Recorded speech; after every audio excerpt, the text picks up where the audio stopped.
Yo, what's up, Nyakas? It's your boy Philco here. Raw video, no music, just me talking. I'm gonna get into it. This might be kind of an emotional video, I hope not, but it might be a little emotional of me because I seldom ever think about this. But when I do think about it,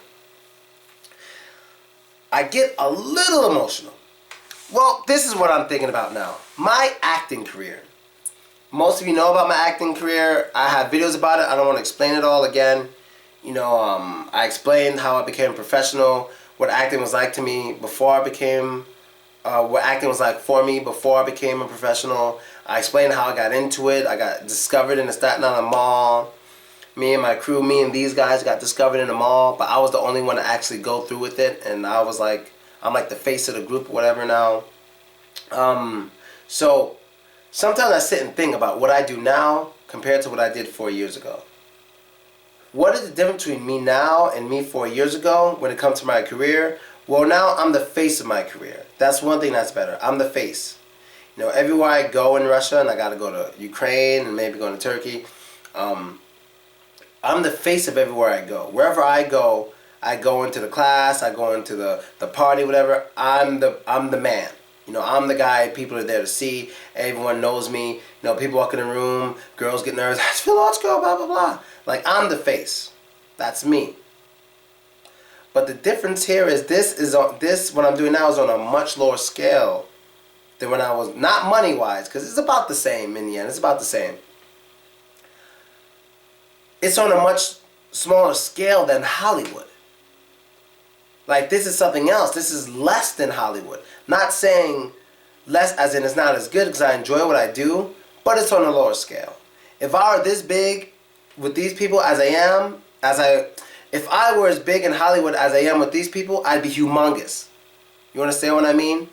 If I were like one of the top people in Hollywood as I'm one of the top YouTube teachers, I'd be much bigger. That's what I mean.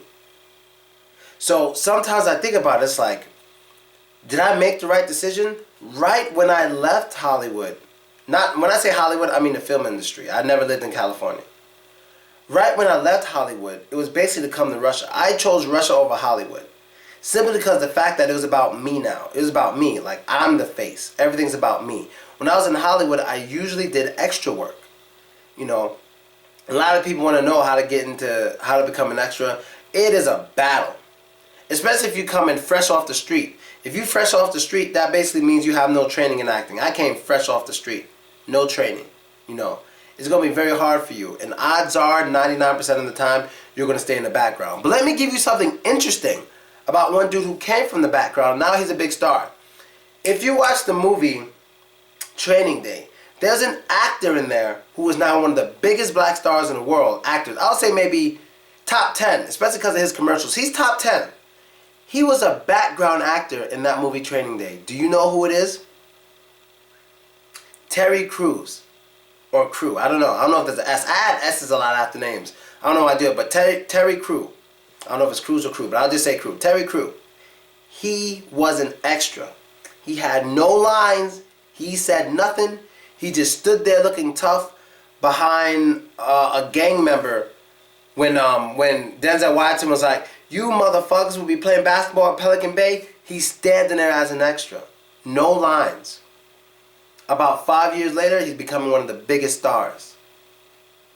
But you got to understand how rare that is. That is very, very rare to come from the background saying nothing to being one of the biggest stars. You know what I mean? It's very rare. You can point him out. Oh, Cuba Gooding Jr. was in this movie. He just got his hair cut. Yeah, you could probably name him on one hand. But how many stars are they out there right now? There's hundreds, thousands. But it's rare to just be a no one off the street, be an extra, then become a star. Especially one of the biggest. It's hard. 98% of the actors you see in a movie, you don't even notice them. Because they're walking, they're eating food, they're watching a game, they're playing the game. These people are extras. And odds are if you just get into acting off the street, you're going to be one of them. And even if you take acting classes, odds are still you're just going to be one of those people the vast majority of the time. It's a very competitive field. There's a lot of things to it. The thing that can help you the most is your connections.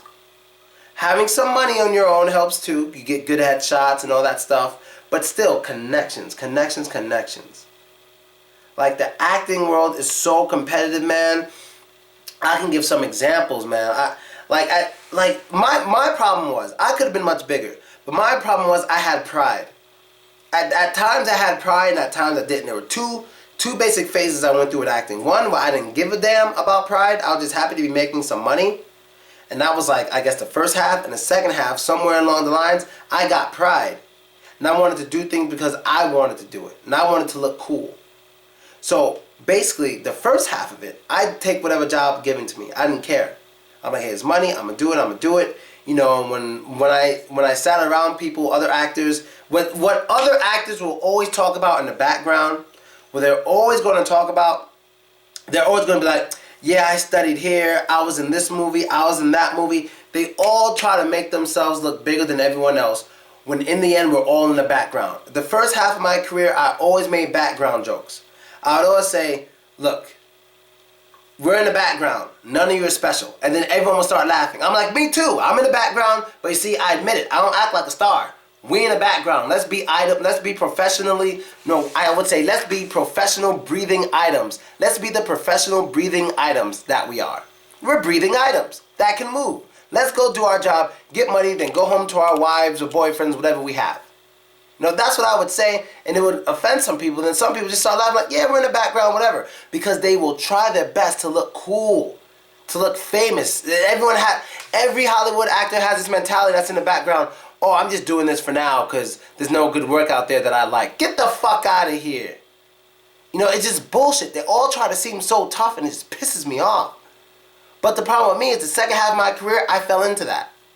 Now, I was never really one to talk shit about what I did. I mean, I may have done it very seldom, but it wasn't really me. My thing was, I got tired of being in the background and looking at the stars get treated well. I got tired of it.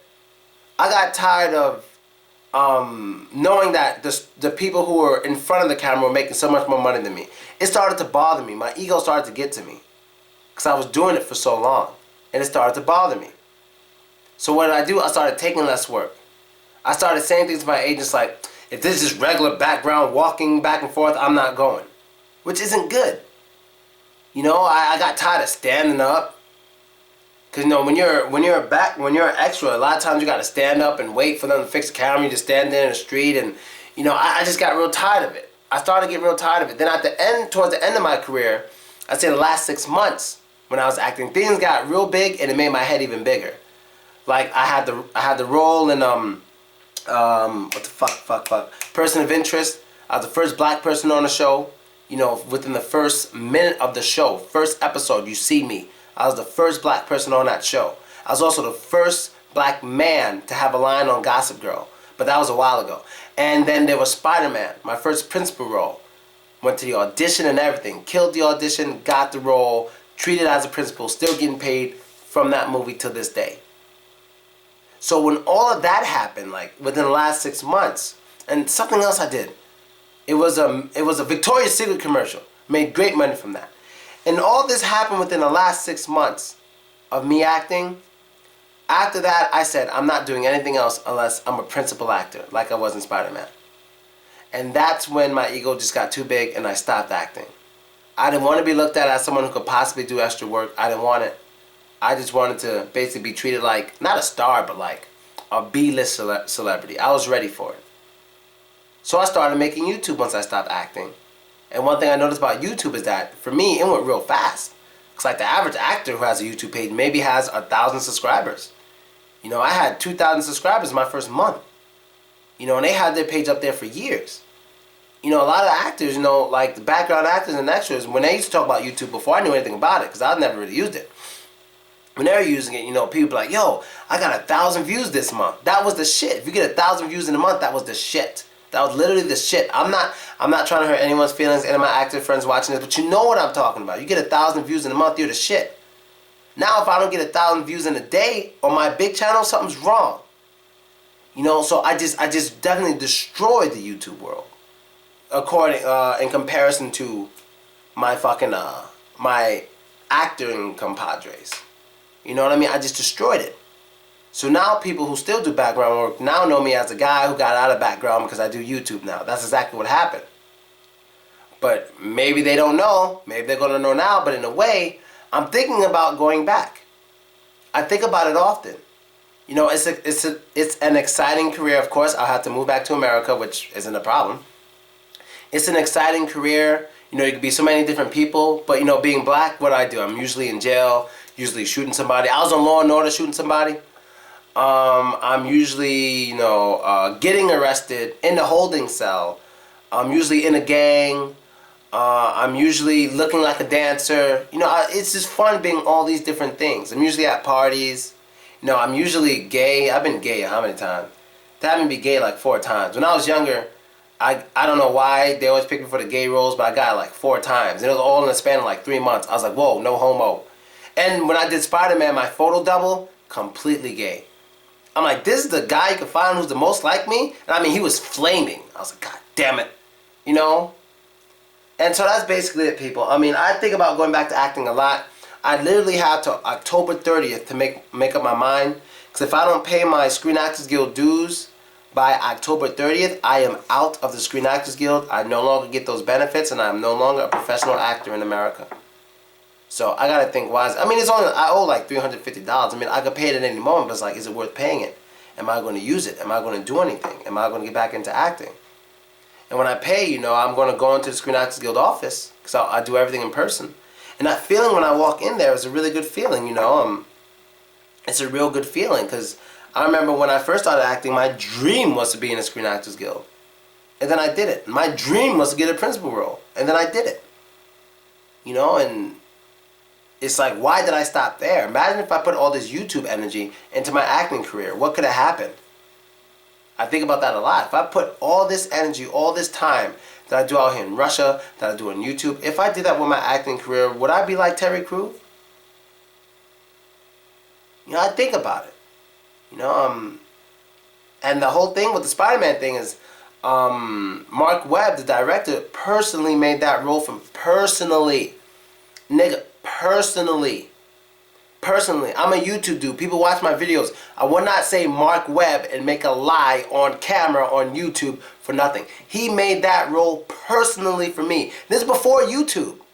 Even in a movie in Spider-Man, I was a YouTube guy. I made the video and people will watch my video in the next scene. I was a YouTube guy. This is before I ever touched YouTube. He made that role personally for me. He said, I want you to dress the way you dress. I want you to look the way you look. I want you to be you. See you in 2 days on the set. Have my trailer ready. I was a cell phone kid. Have my trailer ready and everything. Have my contract laid out. Everything. Sign that bitch. Love the conditions. Sign that bitch. All that shit. Only thing that sucked about it is when you get a principal role in the movie, don't expect to see any big money until about a year and a half later. I filmed that shit a while ago. I just started getting paid maybe 8 months ago. It took a while. But the thing is, the payments will never stop now. It's for the rest of my life and my children's life. You know what I mean? So I gotta think about it. Let me know your thoughts on people out there if you're watching this. If you want to know, if you want to give your opinion about what I should do, should I go back to acting? You know, it's such a contrast world. Like my life is full of just contrast. Like one day I'm talking with Hollywood stars, eating meals, blah blah blah. Next day I'm in Russia. And I'm teaching English, and people are like, what the fuck are you doing in Russia? And it's so cool to be in Hollywood. And some people in Hollywood's like, oh, what the fuck are you doing wanting to come back to the background world? You're a star in Russia. It's like every place thinks the other place is better. Each place thinks the other place is cooler for me. Russians usually think it's cooler for me to be an actor because that's the coolest thing in the world. In America, I'm in movies, on television shows, and then the background actors that I'm usually around definitely think it's cooler doing what I do now because I'm a star. I'm the face of it. No one tells me what to do. I do what I want to do. I get paid for talking shit. You know, so it's just like, I don't know. So I really got to make up my mind here. I really don't know what to do. So last thing before I go, I think odds are what I'm going to do is I'm going to be in Russia every fall and winter, which I hate, but money-wise, it makes the most sense. And after this, every summer, I'm going to be in America acting.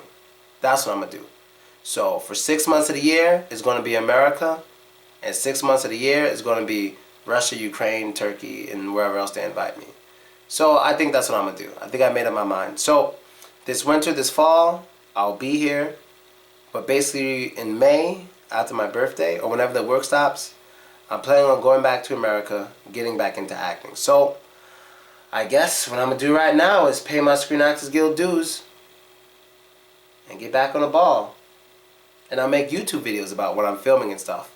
They're very fucking anal about making videos when you're filming something, but I'll see what I can do. And I'm out, people. Later.